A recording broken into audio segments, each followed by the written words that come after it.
Assalamualaikum warahmatullahi wabarakatuh. Perkenalkan, nama saya Muhammad Muhsin Yusuf Hendrawan, salah satu peserta Diklat Administrasi Dasar Angkatan 4 tahun 2023 dari Dinas Perhubungan Provinsi Jawa Tengah. Nah, di sini saya akan memaparkan apa-apa saja yang telah saya dapatkan dari pelaksanaan Diklat Administrasi Dasar yang sudah saya laksanakan, dan juga kegiatan saya dalam mengimplementasikan materi-materi administrasi dasar tersebut. Terkait dengan pelayanan publik, sebagai jabatan saya adalah sebagai analis lalu lintas pada Dinas Perhubungan Provinsi Jawa Tengah, mulai dari materi yang pertama, yaitu penyusunan naskah dinas, kemudian yang kedua, pengelolaan kearsipan, kemudian yang ketiga, pelayanan prima dalam perkantoran, yang keempat, yaitu penyusunan SOP, kemudian yang kelima, perencanaan pembangunan daerah, kemudian yang keenam adalah penata usahaan keuangan daerah, kemudian yang ketujuh terkait dengan komunikasi efektif, dan yang kedelapan adalah pengantar pengadaan barang dan jasa. Nah, mari kita simak video berikut ini.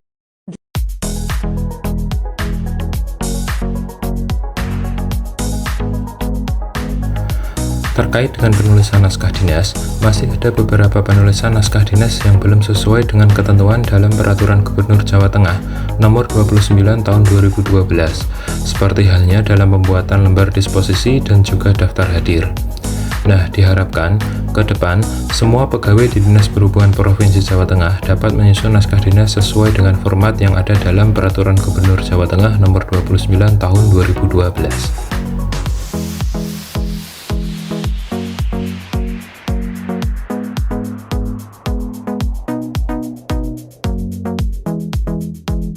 Selanjutnya, terkait dengan pengelolaan arsip, masih ditemui pengarsipan dokumen yang belum tertata dan dialihmediakan, sehingga penataan dokumen dengan dialihmediakan seperti ke dalam Google Drive dapat lebih efektif dan efisien, serta tentunya akan memudahkan setiap pegawai apabila kemudian hari akan mencari arsip dokumen tersebut.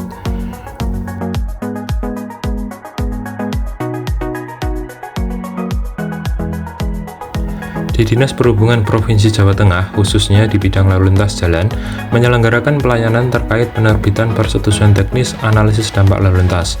Seiring dengan perubahan-perubahan kebijakan dari pusat, terdapat beberapa permohon dan konsultan yang kurang memahami kebijakan terbaru terkait proses penerbitan persetujuan teknis analisis dampak lalu lintas. Nah, di sini, sosialisasi dan edukasi sangat dibutuhkan, mulai dari pengajuan, pembahasan, hingga dilaksanakannya tinjauan lapangan.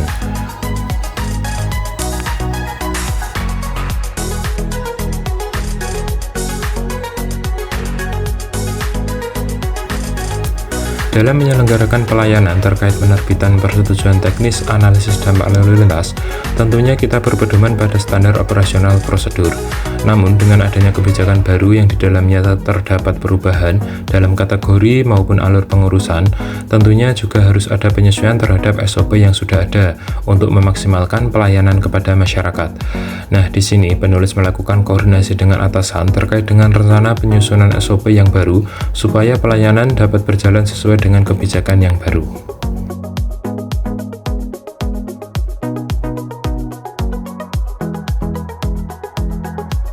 Selanjutnya, terkait dengan perencanaan pembangunan, di sini saya melakukan wawancara pada staf bagian program, di mana program atau kegiatan yang ada pada Dinas Perhubungan Provinsi Jawa Tengah terkadang tidak berjalan sesuai dengan perencanaan dikarenakan kurang sesuainya penentuan prioritas pembangunan dengan anggaran yang tersedia, seperti penentuan prioritas terhadap pembangunan terminal, halte, dan fasilitas lainnya. Sehingga perencanaan dalam penentuan prioritas pembangunan harus dilaksanakan dengan matang untuk memaksimalkan kegiatan dengan anggaran yang ada.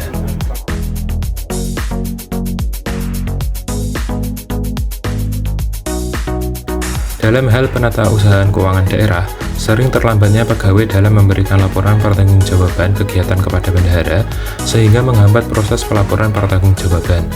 Nah, pembuatan rincian kegiatan bulanan di sini selain berfungsi agar kegiatan dapat terencana dengan baik, juga dapat mengontrol berkas pertanggungjawaban berdasarkan kegiatan yang telah dilakukan.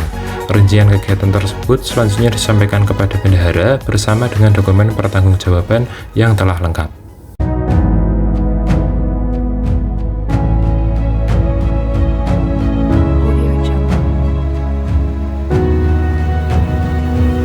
Pentingnya komunikasi efektif adalah supaya apa yang kita sampaikan dapat dipahami dengan seksama oleh lawan bicara kita, sehingga miskomunikasi yang dapat menyebabkan hal-hal yang tidak diinginkan dapat dihindari. Nah, dalam pelaksanaan tugas sehari-hari, tentunya penulis selalu memaksimalkan komunikasi, baik itu dengan teman sejawat, pimpinan, masyarakat, dan juga instansi terkait, baik itu koordinasi secara langsung maupun tidak langsung, guna kelancaran tugas dan hubungan yang harmonis.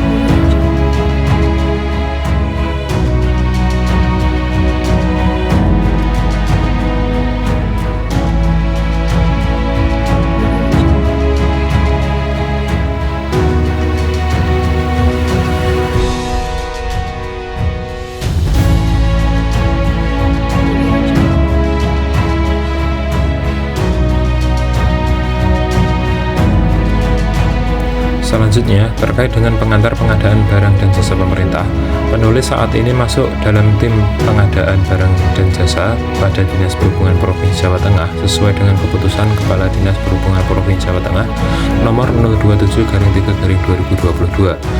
Nah, di sini saya belajar banyak terkait dengan pengadaan barang dan jasa dari para senior dan juga atasan, mulai dari perencanaan, pengadaan, hingga nantinya dilakukan monitoring dan evaluasi.